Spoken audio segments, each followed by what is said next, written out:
the central question of our webinar today. That is there really a gap between what schools teach and what students believe they need for the future?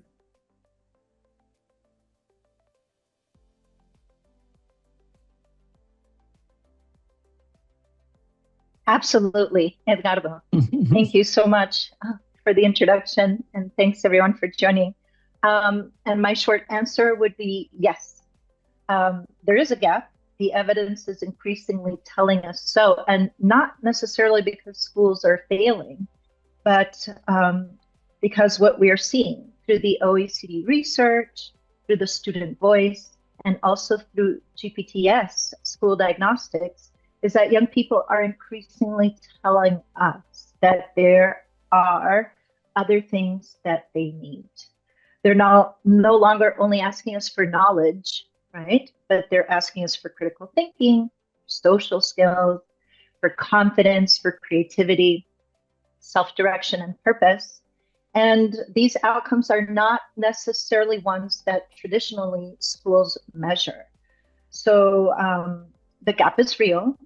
And the question for us today really is, how do we ensure that what we teach really remains relevant to the world that the students are encountering? So this is what we're going to frame the conversation around today. And perhaps maybe, Edgardo, you can help us by showing us a little bit the roadmap that we're going to be looking at. Of course. Before going into deep dive into evidence, let me show briefly the conversation and the roadmap for today. We are going to talk about technological change, geopolitics, rising anxiety, social media. Then the central question, are our schools preparing students for the world we're entering? This was one of a post I did in LinkedIn about, are we teaching content or are we preparing our students for the future? Right. What the evidence shows, Andrea and the OECD this year in the Excellence Conference in Mexico talk about this, and she's going to share with us a little bit about that research.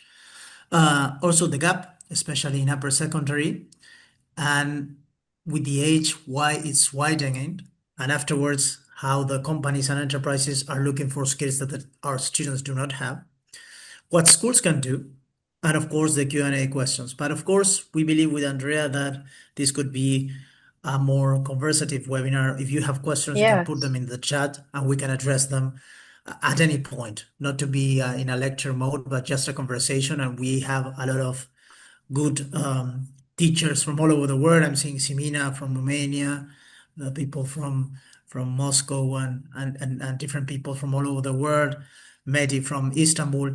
So I believe we all have the same problem, whether our culture, our time zone, or our religion, we all have the same things at school with the changes of families. So let's go into the webinar right away. Excellent. Okay. So moving right along, I think it takes us to the very core of what is really happening and where this gap is emerging, right? Because for many generations, education was really preparing students for a more predictable world. And what we see today is that the pathway isn't always clear. No, knowledge isn't always stable. And today, students are really growing up in a world that is quickly changing, or the shape of it is quickly changing by the rapid technological change, AI and automation, the geopolitical instability, and of course, the rising anxiety, that mental health pressure, and careers, right, that may not yet even exist. So because the future continues to surprise us, right, we understand that we need to better prepare our students. We need to prepare them for that uncertainty. Edgardo, it's certainly something I think you're seeing at that leadership level, right?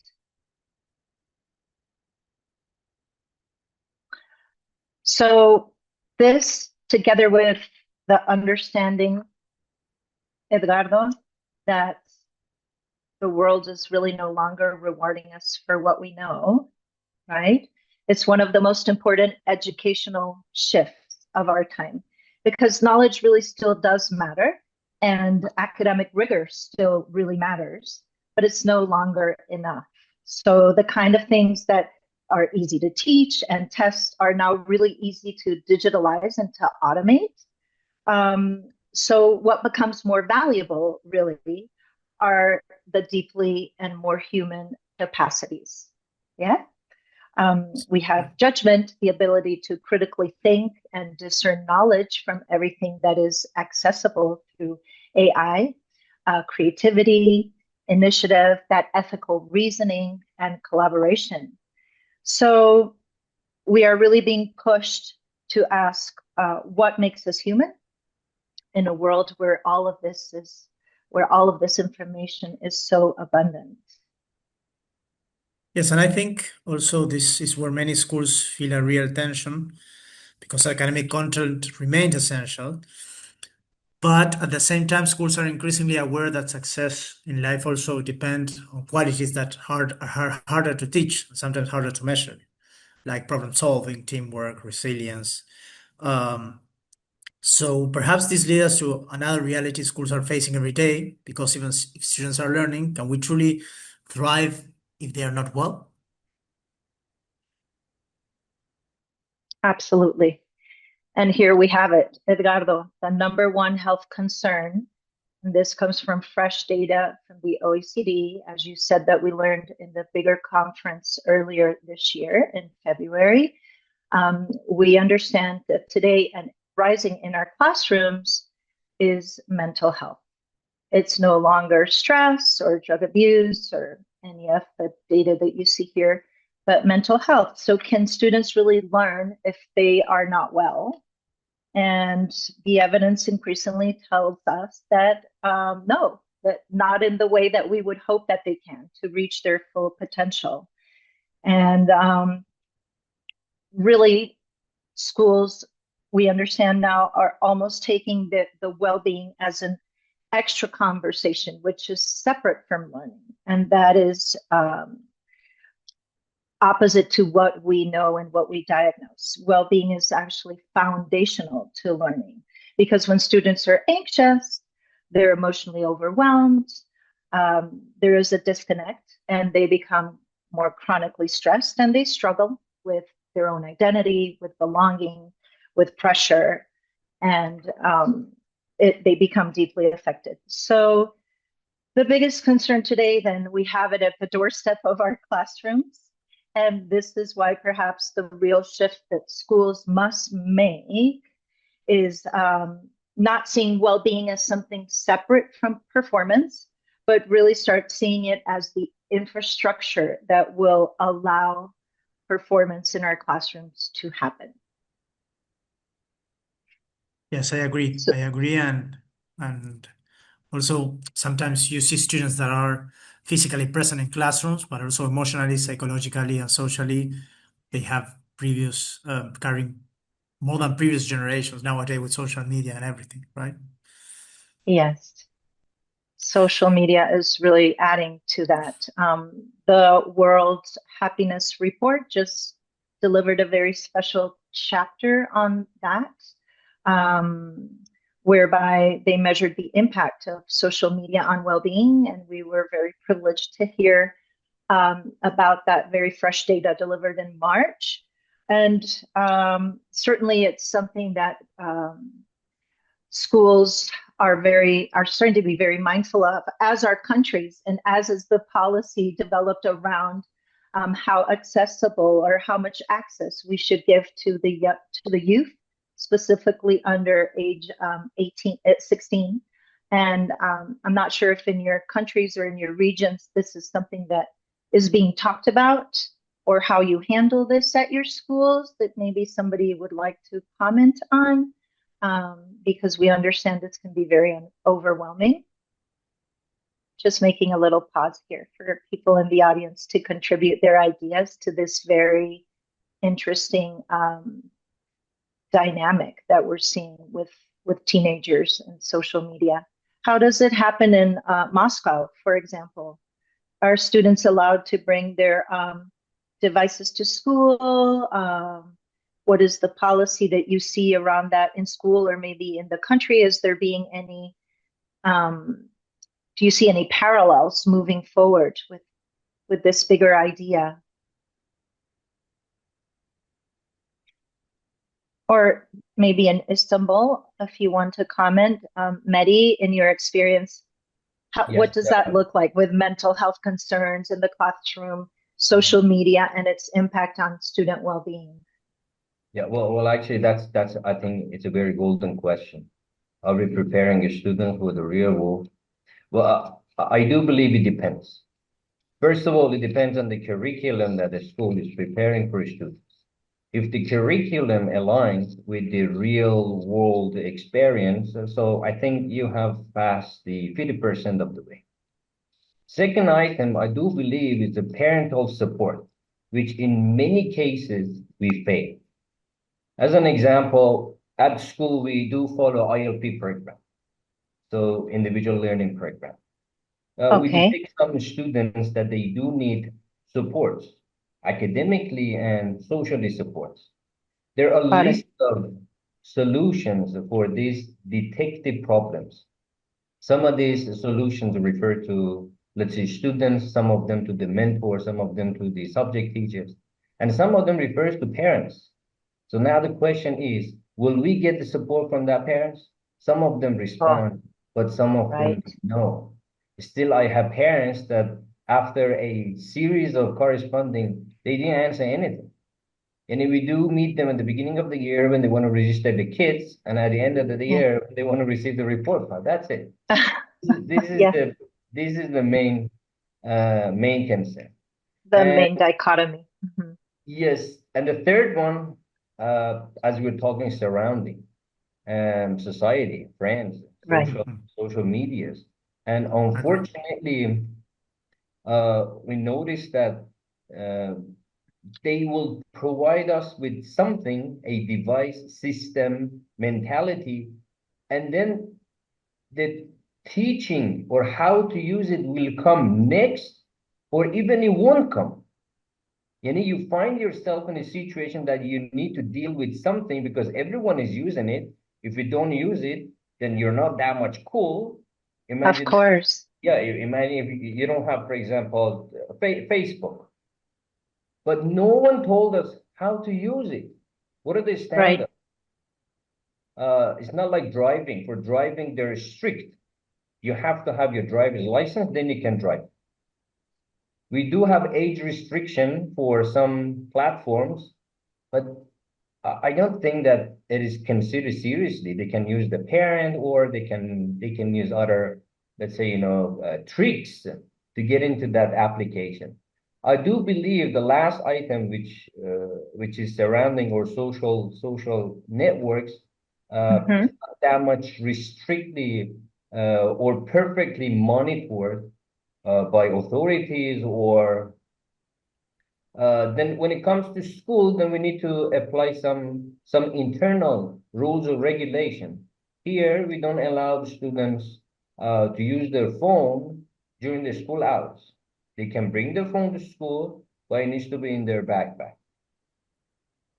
Yeah, Teachers, yeah, teachers occasionally, based on the content of the lesson, may ask for, I don't know, a search or Kahoot or so on and so forth. So under teacher sure. supervision, they can use the phone, but in the other aspects, no. And we're going to talk about AI and how it can be exactly what you said, a scaffold to learning, to accelerate the learning or enrich the learning.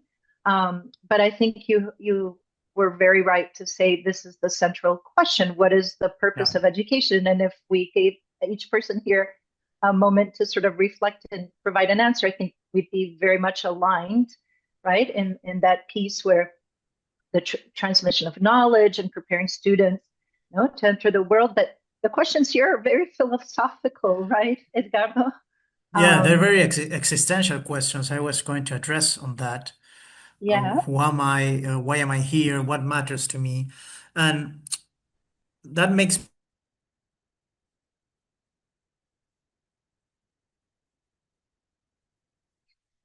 I think We stopped Sorry, hearing is that really the Edgardo. work of the students? Yes, Edgardo, I think that Yes. we lost probably like sorry. 15 or 20 seconds of your Sorry. Yeah, of my your connection contribution. wasn't stable. If you Yeah, sorry. can Of course, I repeat was it, thinking please. that, yes, of course, sorry. I was thinking that this is really existential questions about who am I, or why am I here, what Yeah, is important to me. And I was wondering if that is the school's purpose today, if schools, it is really the work for schools, like Aristotle's three mentors of the students, like going right. back to where everything started, right? Yeah. Yeah, of course, because the role of schools as we know it is to prepare students academically. Of course, that's essential, but education has always been bigger than content alone, and it should really help the youth start to find sense, to find meaning and purpose and direction, and ultimately answer questions like we have on the screen right now, and helping them develop their own identity, their confidence, their direction, their agency. We talk a lot about agency and sense of purpose because, according to Andreas Leicher, when he spoke to us, it was a very powerful moment when he told us that, you know, finding your passion alone does not make you happy. Finding how to make a difference to the people around you does, and how to contribute to you does. So perhaps education is not simply about preparing students for their career, right? It's about helping them become human beings who can contribute meaningfully to their world. And I'm sure that as ISA, or an International Schools Association, you see that more and more. Not sure if somebody from Moscow wants to comment on this sense of purpose and direction, and how this happens in your school, or how you relate to this idea. Well, if you let me tell something about this, I would definitely mention that our system of education is revolving today around these questions. But I would say that the meaning, well, not the meaning, but the aim, the main aim is probably not to find and to give a child an answer to these questions, but to make a child ask these questions. And in this case, the meaning, like the answer that that he or she is going to find will actually define the way he or she is going to follow after school. And Right. if a child like aged, I don't know, 14, 16, 18, even just starts to ask himself or herself, why am I here on this planet? It is a kind of achievement for this person because today not every adult is going to ask this question and try to find the answer, his or her own answer to the question. That is why speaking about preparing a child to be more responsible, to be more self-focused in the idea of self-determination, self-definition, if you want, is really important for our school today. And adding to the question connected with mobile phones, they are officially banned in Moscow, in Russian schools.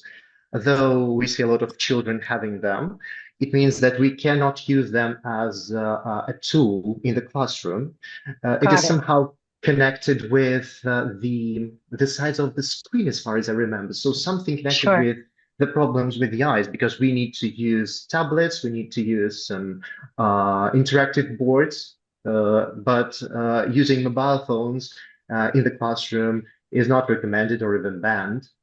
And unfortunately, children are so addicted to their mobile phones that they try to make up for the time without their mobile phones during the breaks, just playing video games or something else Yeah, yeah, on their mobile phones. And I'm sure that after school they keep going, keep playing with their mobile phones at home or somewhere else. That is why yes, we try to limit the to screen limit. time, yes, during the classrooms. But this trend has been here for, I think, a couple of years because probably in 2022 or 2021, we were talking a lot about using the mobile phone as a tool as Right, well, right. speaking about Yeah. using Kahoot or other games or other interactive apps that will add up to learning. So it was there. Now we try to To maybe limit go, that. yeah, to limit that screen Yes. time. Yeah. Well, it makes complete sense because in schools or in areas where technology is not as accessible, the easiest device to access or that children have access to is a mobile. So we understand how that trend began and how now looking back, it's limiting that very thing, which is scaffolding technology. So thinking about different ways to integrate technology is important. Thank you so much Al- for this profound answer. Yes, somebody else al- is al- Also, commenting. Andrea, in some Yeah. countries like here in Argentina, the Minister of Mhm. Education has banned phones in Yeah. schools during the day. So we have a law that help us, there's different schools to ban the phones during the day. Of course, at Absolutely. midday when they go out to have lunch, we have to give them back the phones for them to pay because everything is paid by the phone today. Connected. Yeah. Yeah, Yeah. but it's really in some countries A struggle. the legislation is helping us. And I think that moving on, Andrea, I believe that the Yes. OECD data here is very Yes. revealing. And It's students very say they need, revealing. yeah, critical Hmm. thinking, social skills, Yeah. creativity, self-direction. Is this aligned with what schools are currently building? Are the students asking for something that different than what schools are prioritizing? Absolutely, Edgardo. And it's so interesting to take the opinion of these students aged 14 to 18. This is very fresh data from last summer. And when we ask them what they think they will need for their future, it is not aligned to what we're seeing in schools today. The future will require, of course, to equip them with with these the top four skills that students believe that they need. They want to know better how to handle and evaluate information, to navigate ambiguity, distinguish what is true or not when they're faced with AI and that wealth of knowledge, and to be able to think independently in an AI world. That's the critical thinking piece. Socially, of course, they know working with others, collaborating with others, communicating effectively, and understanding not only themselves, but be able to build that respect and empathy with their peers. And that leads us to creativity, looking at problems differently, maintaining that very high level of curiosity that they had when they were younger. We'll talk about creativity in a minute, to be able to really innovate and to be able to persist and really change through uncertainty. And lastly, but not least, that piece that Eugene was talking about a minute ago, being able to really take initiative, to set goals, to monitor their own learning, and take ownership for their own futures. So again, looking back to what Andrea said, and from the data, if you look at this list, it's really not that similar to what we teach in schools today. So let's look at it from a different angle, shall we? Let's look at Yes, what happens. Yes, go ahead, Edgardo. no, yes, I believe that the comparisons of different countries, and now we're going to move forward into academics versus flourishing, right? With different countries, very different stories. So the schools really have to choose between well-being and academic excellence. Exactly. So this is a very keen example that helps us to ground this idea that no, we don't need to prioritize between one and another because they actually strengthen each other. So if we look at Japan, the first corner, with an extraordinary academic performance, they've got leading world results in math, in science, in reading. But when we look at their agency, or when we look at their engagement and well-being, the picture becomes a little more complex, right? Instead, these high scores, they really do not equal that well-being and that flourishing piece. In Mexico, it's a very different story. They have academic challenges to address, but look at the data where Mexican students report a higher sense of confidence, a higher sense of resilience, stronger relationships, emotional balance, and optimism. So again, the academic outcome only tells us part of the story. And finally, we've got a great example with Denmark. Of course, Denmark, it might be even the most hopeful example.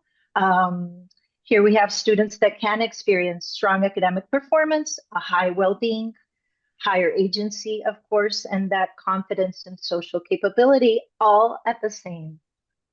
So this really changes our conversation, because academic success and well-being are not opposing forces. So we can look at this as not opposite ends of the same spectrum, but as two sides of the same coin. And that's a really different way of thinking about school improvement. So I think moving right along, looking at some data closer to home, Edgardo. Yes, I believe that until now, we've been looking at global research, but this slide brings us something very concrete, this TPTS data, across thousands of students, teachers, and families. And what immediately stands out, I believe, is something quite striking. The lowest scores are not in the younger students. They are in the upper students, precisely at the stage where young people are getting closer to adulthood, identity formation, and major life decisions. So let me ask you, why does the gap become more visible precisely when students need direction the most? Exactly. Well, it is precisely at this stage, Edgardo, where students need the most guidance.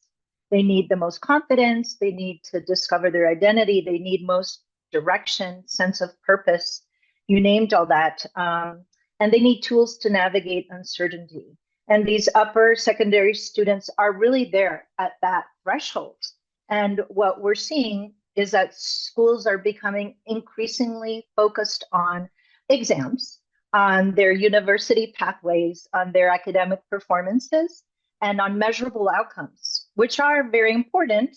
But then the students themselves are missing out on that guidance to find purpose, that confidence in themselves, and those tools to manage uncertainty so that they can make better decisions. So students may be progressing academically, but they're not always feeling prepared. And perhaps this might be the biggest and deepest version of the gap that we're seeing. If we go back to thinking about one of those skills that students prized the most, remember creativity, right, Edgardo?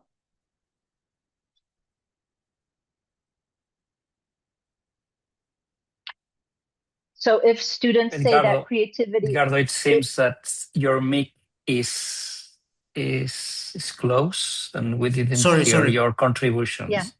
Sorry, Andrea. I was thinking, and this may be one of the most uncomfortable findings in education, because if creativity is one of the skills students say that they need the most, why do we see it decline as they get older? Right. And this is going back to schools. I mean, we don't necessarily think that schools are deliberately suppressing creativity. Everyone is well aware of that study with Sir Ken Robinson, where we find that schools kill creativity, but it's all because their environment, these systems, make creativity something much harder to sustain. They arrive at school with a very high curiosity, great imagination, experimentation. They're risk takers, they wonder, and they're very open. But as they get older, the system really begins to reward correct answers, better than questions, the reproducing, over exploring, and certainty versus ambiguity, or compliance versus experimentation. So Andreas Leicher says something really interesting. If we teach science like religion, when we reproduce what we know rather than ask questions about what we know. So then we need to really make a stop and ask ourselves how we can foment creativity, how we can bring this back for our classrooms, because creativity is not just an artistic expression, as some would think, right?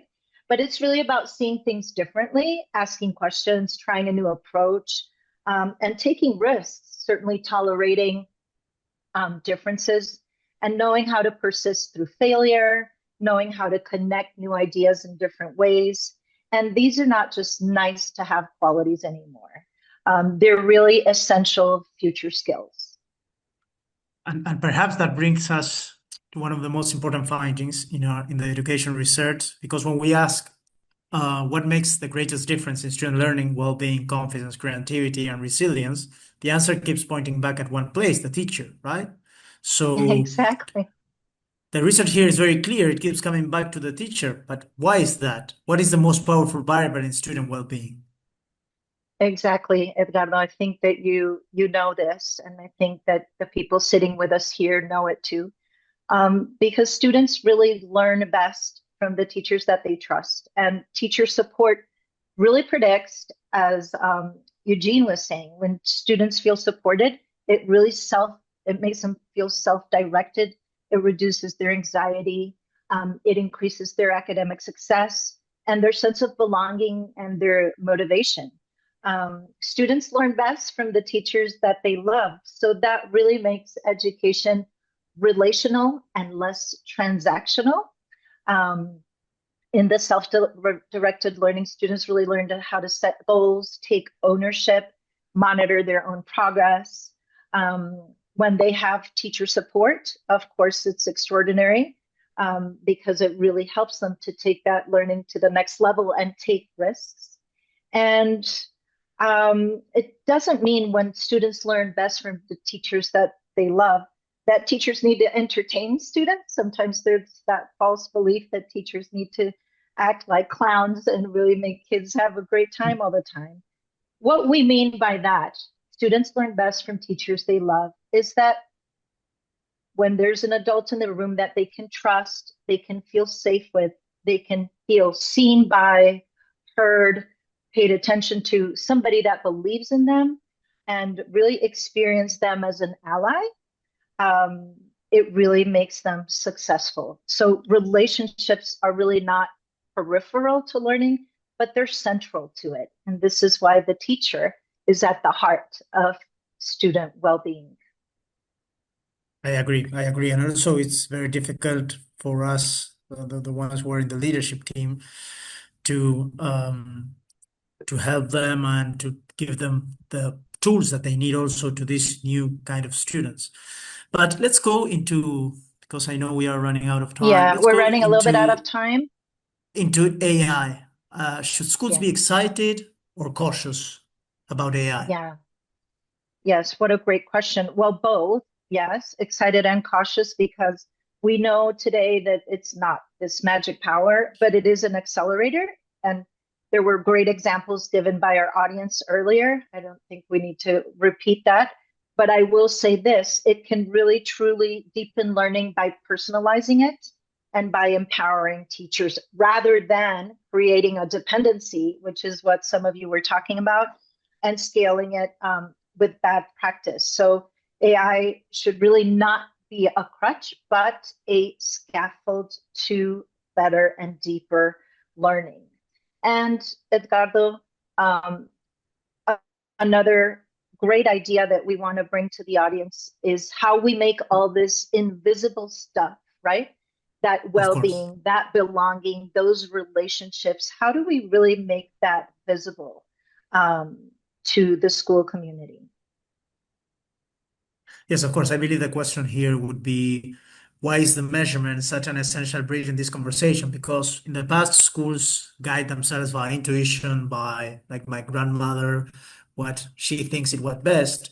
But today you need to measure and work with data, because if you do not have data, you cannot take decisions in this world. So why is this such an essential bridge, this measurement, in this conversation? Exactly. And it really does go back to the original idea that well-being in academics, or students' priorities, right? And what they want, with what the school wants and um, needs to build in them, are really not opposites. However, when we have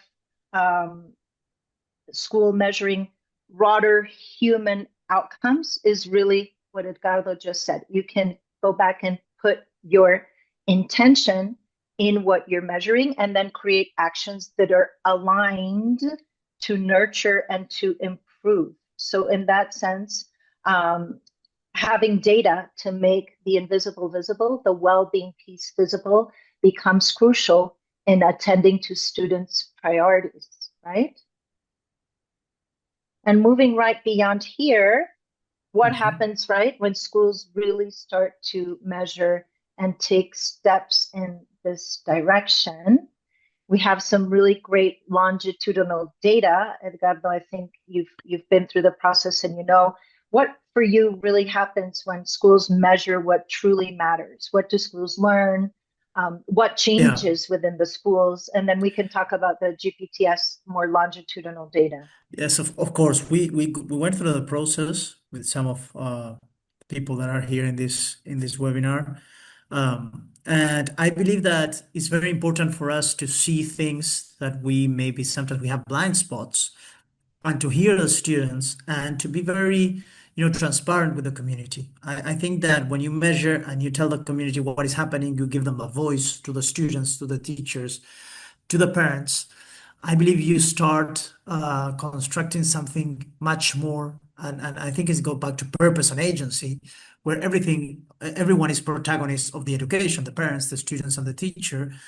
And it gives you a lot of tools to take decisions and improve, to potentiate what you're doing good, to see what you're doing not too good, and try to make an action plan to do that. So I believe that is the magic. You start taking consideration about things that are happening in school. So I believe that the next question is, when the school begins measuring what truly matters, I believe that what do the school learn in different parts of the world that you are measuring things, and what changes?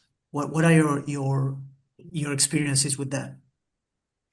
Absolutely, Edgardo. So when schools intentionally dig deeper into these dimensions that have to do with learning, that have to do with belonging, that have to do with students really finding themselves, their life interests, their talents, what they're good at, the spaces where they learn, how they share the resources, and certainly their own well-being, that self-awareness piece, then we see in schools there is a lot of prosperity, wealth, and growth in two senses, because we find that what we measure really correlates with the well-being, not only at the individual level, but at the community level. And 50% of our schools show significant well-being improvement from year 4 assessment cycle on, and not only in the well-being of each member in the community, but also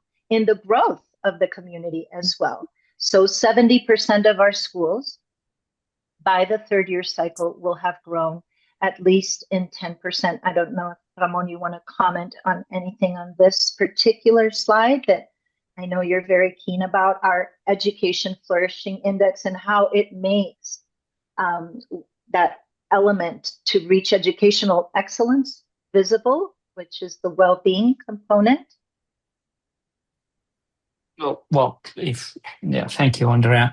Yeah, I can't compliment, but I think that you really explain it very well, the idea, and it has been developing during the conversation, right? That it's that when we really focus on measuring that, it's the needs and the well-being of the community, and we trace actions that really big impact on the items that we identify that are significant, that are important for that community, the growth goes in different direction. But what we see that is very important is that also the family community, the parents, get more involved in the life of the school, and we see an effect of promotion of the school from the parents in that side. Then it's mainly that the growth, it's a natural growth. It's an organic growth. Thanks, Ramon. Mm. I think that very neatly summarizes what we measure and make it visible. And I think it's time now to start closing up Yes. our Yes, session, Edgardo, and opening for Yes, I questions. believe. Yeah. But before we open to questions, one last questions, if that's redundant.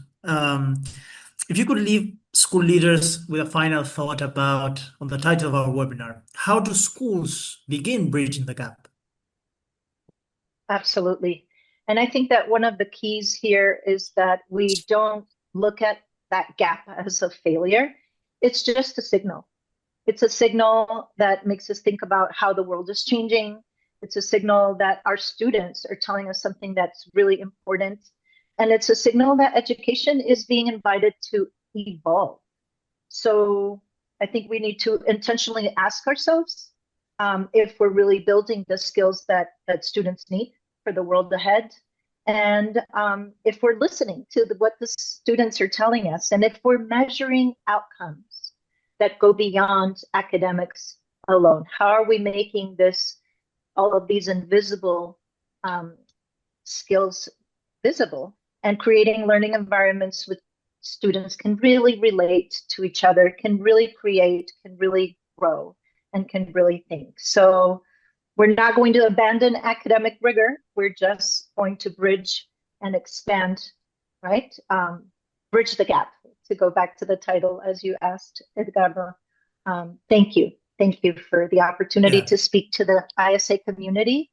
And now I think we could really prompt with some questions for them, how they are Yes, seeing. of course.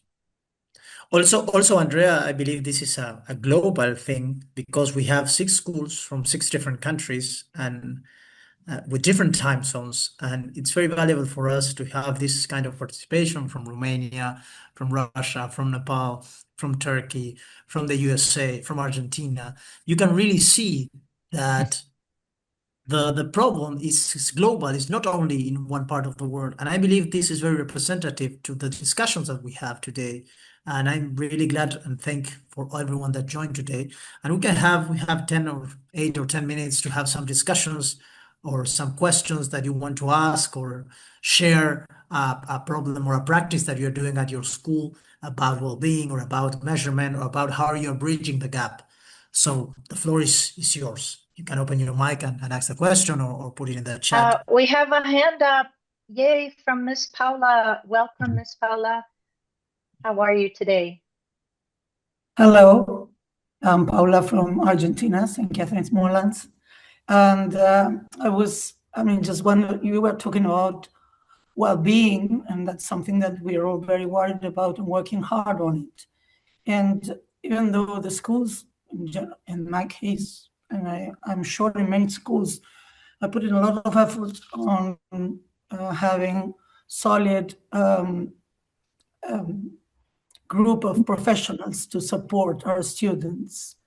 What is your view of this new, when we find that our kids are turning to AI instead of the counselors? That's something that is happening. It's talked in every conference or whatever we're dealing with. When we talk about AI, the big problem is that however hard we try to reach our students, in this moment we find that they're turning to AI a lot. That's something to be very aware of. Because I don't think that AI is bad. I mean, and that's what I said. In some cases, it can really help, but it is an issue today. Absolutely. I think you're absolutely right. And it goes back to the fact that it's so accessible to them, right? In their little worlds on their mobile phone. It's so immediate. They're so used to that immediacy.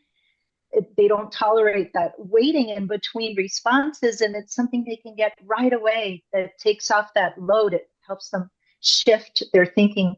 But at the end of the day, that is a deeper conversation, right, about the moral ethics of AI and how we need to make our students aware of that. That's one of the things, if we look back at what students think they will need the most for their future, the top skill was help us to think critically, help us to navigate through this world of AI where there's so much that comes to us, right?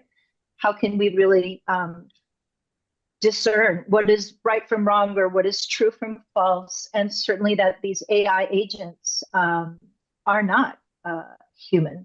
I'm going to let somebody else maybe tackle that as well, because I know that everyone has a different, very enriching perspective.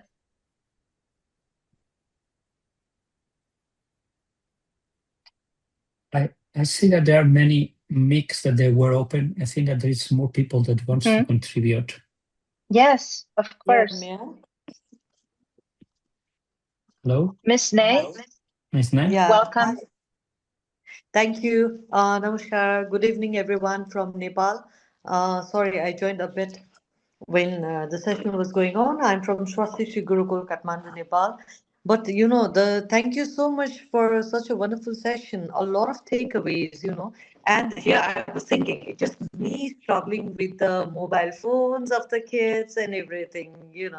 But glad to hear stories and ideas from other parts of the world and how the scenarios are similar despite the distance or area or country itself. And something that I really found very useful and more useful, and then something that really hit me was when you shared that uh, actually put intentions and create initiations to develop your desired behavior from a student or a child. Because I've realized that at times we often just discuss about the issues and then talk about how to stop it. But then this has shown a different idea and area that could be worked on. And yeah, using AI has been an issue in our country as well, because kids are just exploring it. And then whether, recently, even in our General Assembly, they were directed not to use ChatGPT for their speeches and something like that. So, and also rather than ban, but breathing. And some of the things that I got or took as a very useful takeaway from the session was the breathing part. So if you have anything to more explore, or let's say explain on that part where we put intentions to develop Yeah. a student's behavior or design behavior, I'd really be thankful. Thank you so much for your kind contribution. Absolutely. I think that we can keep the conversation going. That's the intention, that we create a stronger network.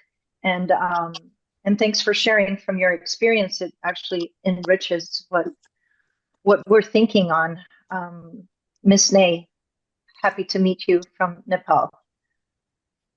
We think We'll that put some Miss- resources, right?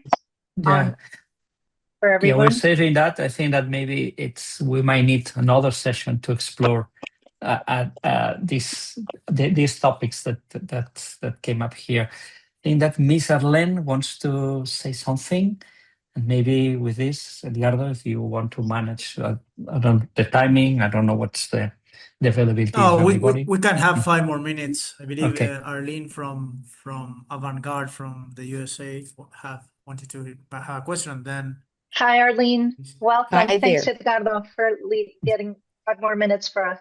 Welcome, Arlene from Hi there. Avantgarde. I'm sorry I don't have my video on. No I wanted to worries. thank you for the presentation. I found it fascinating, and I'd really love to actually share it with my leadership team, because you hit Absolutely. upon almost everything that I think represents the school. One of your discussion points is, where is your curriculum design energy going? Is it aligned with your Right. mission? And I think with everything that we talked about, I think reviewing your mission I think we as a lost her for a school bit. is key, followed with your curriculum design and how you're going to support all of these things that we just talked about.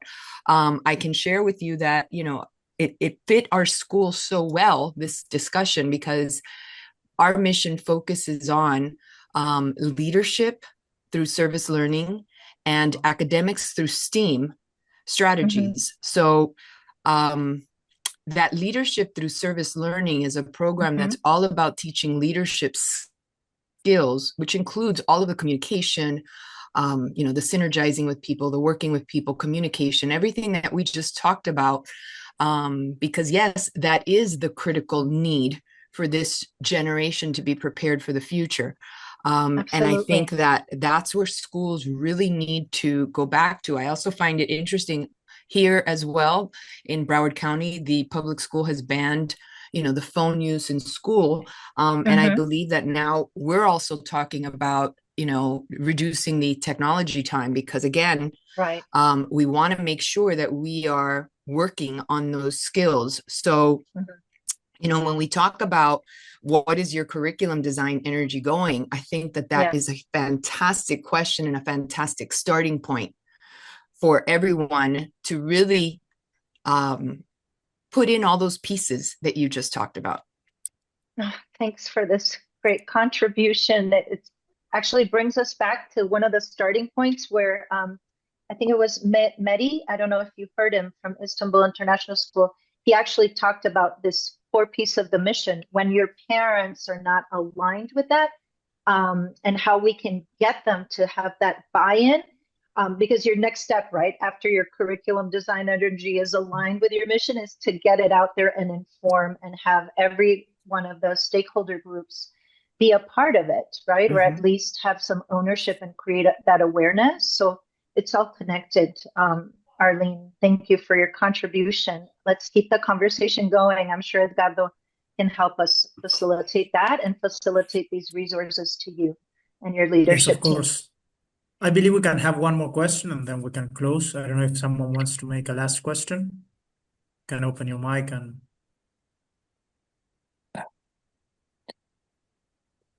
I don't know if you hear me.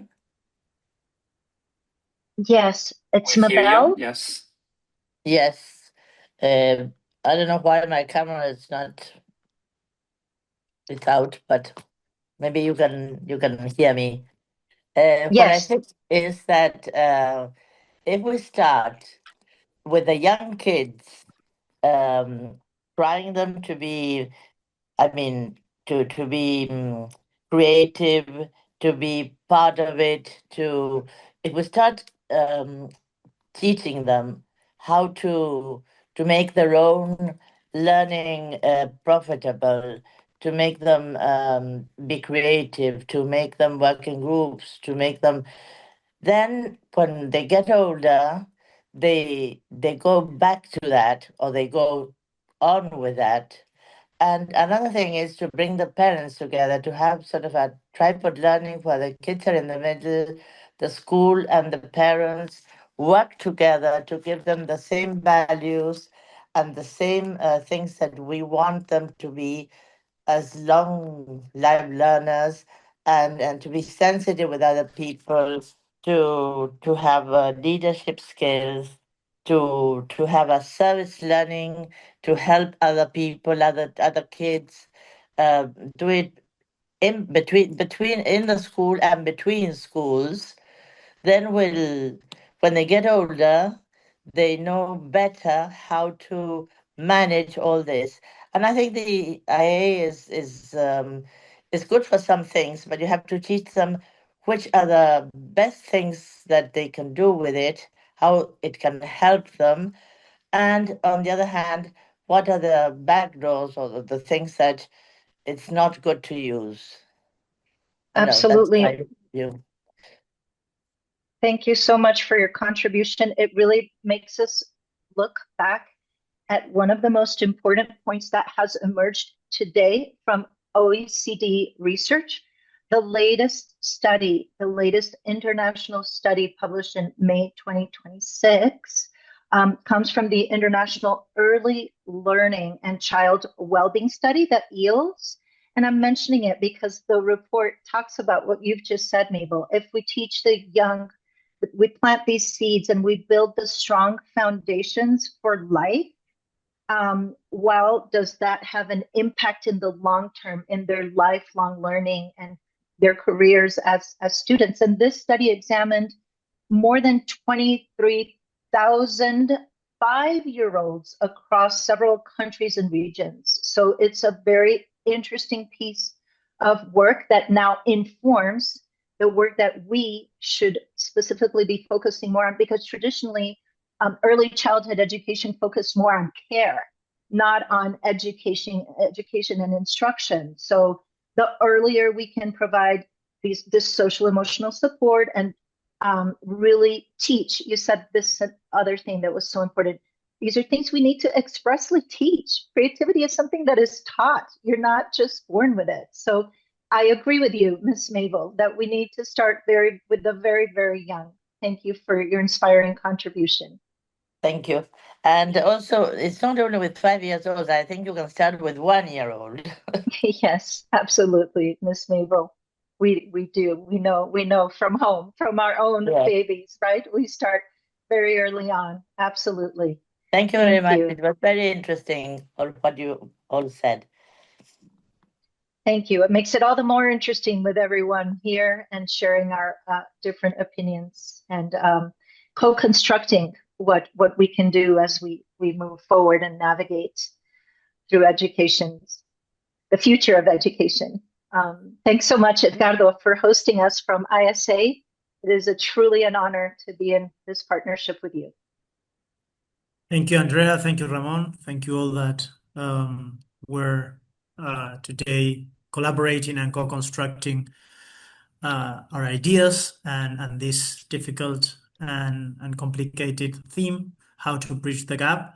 Thank you also, Simina, for your contribution in the chat about the Leader in Me program in Romania that you started more than 10 years ago.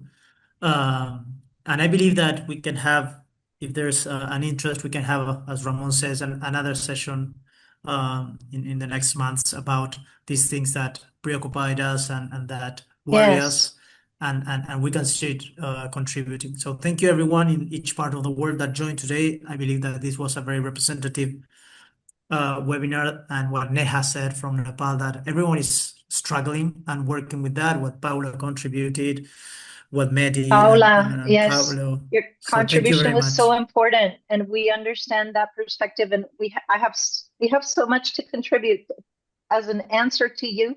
And it also starts with nourishing that peer-to-peer support. A lot of times we rely heavily on students looking for counseling or looking for the psychologist at school.